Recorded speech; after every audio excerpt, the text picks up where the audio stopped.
Hai, saya Stefani. Wash your hands to the beat of the song to make sure that you properly scrub it up, scrub it up, I'm tired. Don't get sick, but if you do, go to the doctor. Hai, saya Stefani dengan NIM D10411911045. Di sini saya akan menjelaskan tentang materi sistem pakar mata kuliah kecerdasan buatan. Langsung saja, apa sih itu sistem pakar? Nah, sistem pakar adalah program komputer yang berusaha mengadopsi pengetahuan manusia ke komputer agar komputer dapat menyelesaikan masalah seperti yang biasa dilakukan oleh pakar-pakar yang ada. Jadi sistem pakar ini sudah dikembangkan sejak 1960. Sistem pakar atau expert system sendiri merupakan suatu paket perangkat lunak atau paket program komputer yang ditujukan sebagai penyedia nasihat dan sarana bantu dalam memecahkan masalah dalam bidang spesialisasi tertentu seperti sains, perekayasaan, matematika, kedokteran, dan pendidikan. Lanjut, manfaat sistem pakar. Yang pertama, memungkinkan orang awam bisa mengerjakan pekerjaan para ahli. Bisa melakukan proses secara berulang secara otomatis, menyimpan pengetahuan dan keahlian para pakar, mampu mengambil dan melestarikan keahlian para pakar, terutama yang keahlian langka, mampu beroperasi dalam lingkungan yang berbahaya, memiliki kemampuan untuk bekerja dengan informasi yang tidak lengkap dan mengandung ketidakpastian, tidak memerlukan biaya saat tidak digunakan. Sedangkan, kalau pakar manusia memerlukan biaya sehari-hari, misalnya untuk makan dan kebutuhan sehari-hari, dapat digandakan atau diperbanyak sesuai kebutuhan dengan waktu yang minimal dan sedikit biaya. Dapat memecahkan masalah lebih cepat daripada kemampuan manusia dengan catatan menggunakan data yang sama. Menghemat waktu dan dalam pengambilan keputusan. Meningkatkan kualitas dan produktivitas karena dapat memberi nasihat yang konsisten dan mengurangi kesalahan. Jadi sistem pakar di sini lebih cenderung ke efektivitas. Meningkatkan kapabilitas sistem terkomputerisasi yang lain. Integritas sistem pakar dengan sistem komputer lain membuat lebih efektif dan bisa mencakup lebih banyak aplikasi. Namun, sistem pakar juga mempunyai kelemahan antara lain yang pertama, biaya yang diperlukan untuk membuat, memelihara, dan mengembangkannya sangat mahal, terutama saat membuat sulit dikembangkan. Hal ini erat kaitannya dengan ketersediaan pakar di bidangnya dan kepakaran sangat sulit diekstrak dari manusia, karena sangat sulit bagi seorang pakar menjelaskan langkah mereka dalam menangani masalah. Sistem pakar tidak 100% benar, karena seseorang yang terlibat dalam pembuatan sistem pakar tidak selalu benar. Oleh karena itu, perlu diuji ulang secara teliti sebelum digunakan.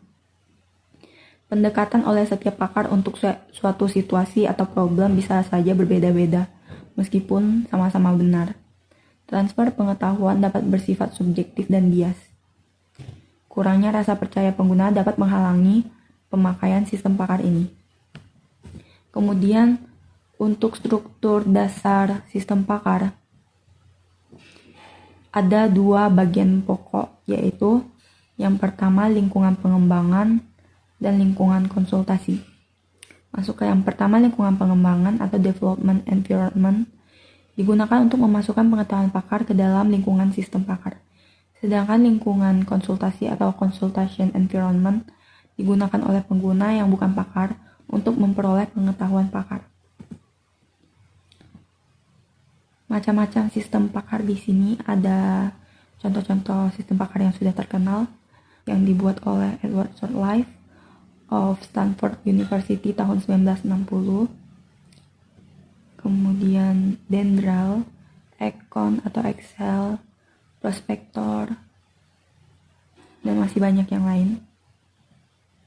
Kemudian sistem konvensional versus sistem pakar. Di sini kita tampilkan perbedaan sistem konvensional dan sistem pakar. Kalau sistem konvensional, informasi dan pemrosesannya biasa jadi satu dengan program, sedangkan sistem pakar, basis pengetahuan merupakan bagian terpisah dari mekanisme inferensi. Program tidak pernah salah kecuali pemrogramannya yang salah. Nah, dalam sistem pakar, program bisa saja melakukan kesalahan. Sistem konvensional biasanya tidak bisa menjelaskan mengapa suatu input data itu dibutuhkan atau bagaimana output itu diperoleh. Sedangkan di sini kebalikannya, sistem pakar, penjelasan adalah bagian terpenting dari sistem pakar. Sistem konvensional, pengubahan program cukup sulit dan merepotkan, sedangkan sistem pakar, pengubahan dan aturan pada aturan atau kaidah dapat dilakukan dengan mudah. Sistem konvensional, sistem hanya akan bekerja jika sistem tersebut sudah lengkap. Sedangkan sistem pakar dapat bekerja hanya dengan beberapa aturan saja. Eksekusi dilakukan langkah demi langkah secara algoritmik dan sistem pakar eksekusinya dilakukan pada keseluruhan basis pengetahuan secara heuristik dan logis. Sistem konvensional menggunakan data dan sistem pakar menggunakan pengetahuan. Sistem konvensional tujuan utamanya adalah efisiensi, sedangkan di sini sistem pakar tujuan utamanya adalah efektivitas. Kemudian aktivitas pemecah masalah yang ada pada sistem pakar. Pada dasarnya, sistem pakar diterapkan sebagai pendukung aktivitas pemecah masalah. Adapun beberapa aktivitas pemecah masalah tersebut meliputi interpretasi, prediksi, diagnosis, desain, perencanaan, monitoring, debugging, instruksi, dan kontrol. Interpretasi di sini membuat kesimpulan atau deskripsi dari kumpulan data mentah.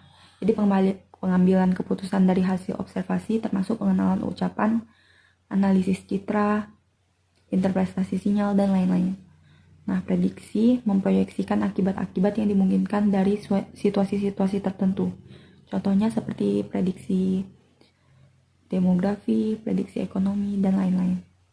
Diagnosis menentukan sebab malfungsi dalam situasi kompleks yang didasarkan pada gejala-gejala yang teramati, diagnosis medis, elektronis, dan mekanis, dan sebagainya. Kemudian desain di sini merupakan perancangan yang menentukan konfigurasi komponen sistem yang cocok dengan tujuan kinerja tertentu yang memenuhi kendala tertentu. Misalnya perancangan layout sirkuit bangunan.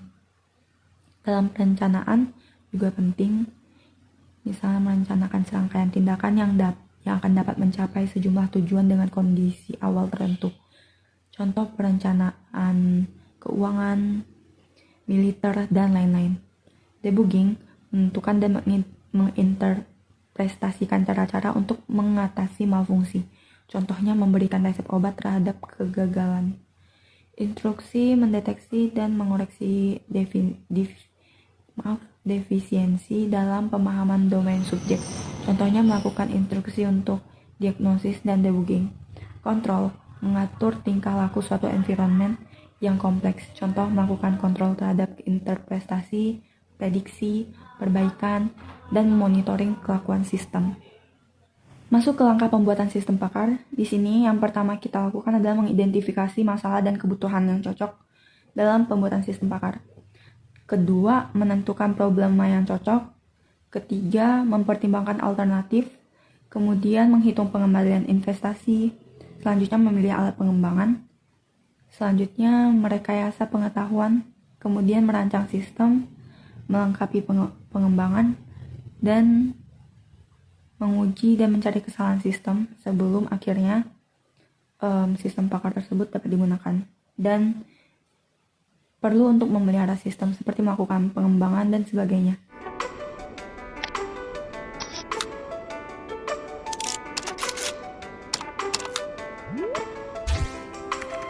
Perjalanan kita selesai.